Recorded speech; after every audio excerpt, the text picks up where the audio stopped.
Engkau ni dah tak ada kerja sangat ke apa ni? Naim Brundage, Armada Bersatu.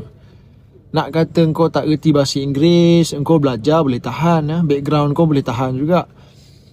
Ya, apa yang kau tak faham bahasa Inggeris sangat ni? Email tu email yang kau tunjuk itu adalah email yang bertarikh 21 Februari 2012, setahun sebelum PRU yang ke-13, 2013. Waktu tu Datuk Seri Anwar ini masih lagi ketua pembangkang.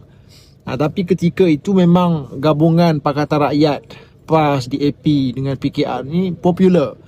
Dan Anwar ini dilihat berpotensi besar untuk naik sebagai Perdana Menteri, dan memang Pakatan Rakyat menang undi popular PRU ke-13. So ada kenalan kepada Jeffrey Epstein, hantar satu email kepada Jeffrey Epstein sendiri mencadangkan supaya Epstein dengan JP Morgan untuk bina satu connection, hubungan dengan Anwar Ibrahim.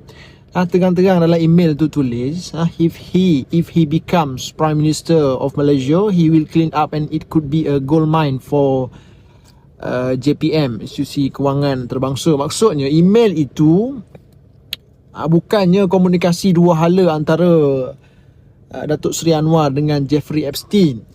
Bukan Anwar yang menulis atau bukan Anwar yang respon email itu. Siap ada part yang kata may or does he travel. Jadi celah mana, bahagian mana dalam email itu yang kau rasa boleh jadi hujah kepada engkau untuk kau kata Anwar ini memang baik dengan Jeffrey Epstein, memang Anwar ini ada kaitan dengan Jeffrey Epstein. Memang Anwar ini pernah bercakap ataupun berjumpa dengan Jeffrey Epstein. Celah mana, bahagian mana? Tapi kira Anwar ni dahsyat. Dari zaman dia jadi ketua pembangkang dulu lagi, orang dah tuduh Anwar ni ejen Yahudi, ejen Amerika, ejen Xi Jinping, ejen China, ejen Rusia, ejen Vladimir Putin, ejen India, ejen Modi, macam-macam. Hari ni dia dah jadi Perdana Menteri pun orang tuduh lagi dia ejen Epstein.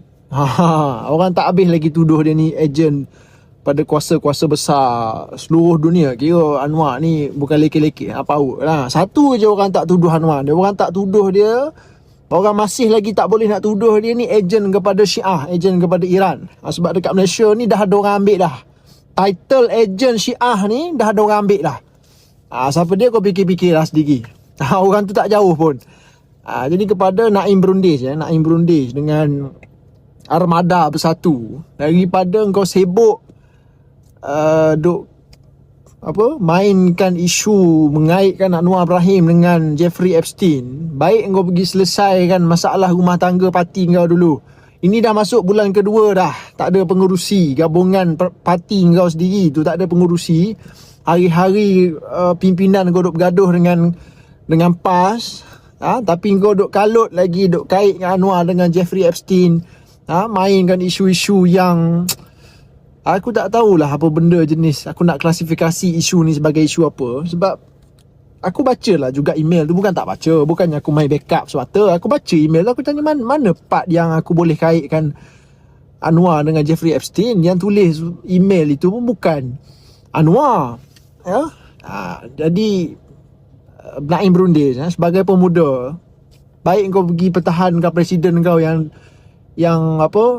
lunyai duk kena serang dengan PAS. Itu lebih baik sebagai pemuda. Ini duk serabut dengan isu-isu macam ni. Come on lah.